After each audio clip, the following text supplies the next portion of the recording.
এই দেখো একদম বাড়ির কাছে এবার প্রথমবার বসছে শ্রাবণী মেলা। হ্যাঁ, কিন্তু কি করবো, মনটাও খারাপ একটু। ছেলে মেয়ে কালকে থেকে পরীক্ষা আরম্ভ, ওরা কি আর শুনবে? মন থাকবে এদিকে, মাইক বাজবে। সম্পূর্ণ পুরো দোকান খোলেনি এখনো, যদিও বসছে দোকানপাট। হ্যাঁ, আমি নাইটি পরেই চলে এসেছি মেলায়।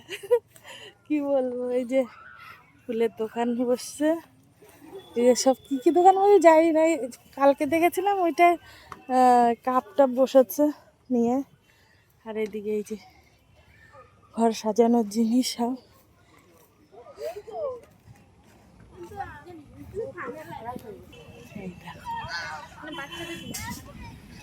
ওই যে স্টেজ হচ্ছে, ওখানে অনুষ্ঠান হবে প্রত্যেক দিনই। এই কবে থেকে আরম্ভ ঠিকঠাক ভাবে? হ্যাঁ, আচ্ছা।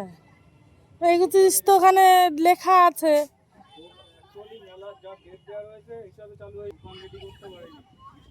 এই বৃষ্টি আবার তো, এই যে মেঘ কিভাবে গর্জন করছে, বৃষ্টি নামবে তো সেইভাবে। ও আচ্ছা, এই কারণেই। যাই হোক, তো চলো। আমি তো ভাবা যায় নাইটি পরে মেলায় এসছি। কালকে এখানে বসেছিল ভুট্টার দোকান, আর এখানে পাঁপড় আর কি, ওটা তো জিলাপি, বাদাম, নিমকি, তারপরে গজা,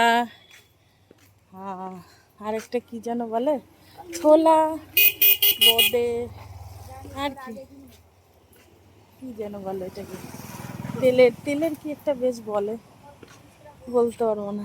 কিসের দোকান দিচ্ছে গো?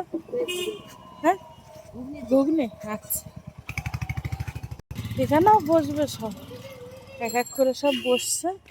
ওই যে সব ঠিকঠাক করছে। এই বৃষ্টি তো ভীষণ।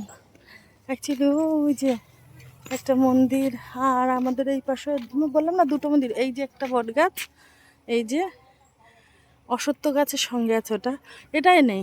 আর এই একটা, মানে এতটুকু ডিফারেন্স, এই যে আর এই যে, এখানে মোট এই দুটো মন্দির, সেই উপলক্ষেই মেলাটা হয়।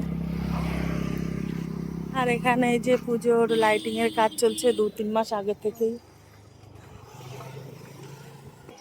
বৃষ্টি পড়া আরম্ভ হয়ে গেছে, অনুষ্ঠান হলে তো দেখতেই পারবে। ভিডিও করছি আমি তো। যাই হোক, নাইটি পরেই মেলায় আসা গেছিলাম ভিতরে। আচ্ছা, চলো।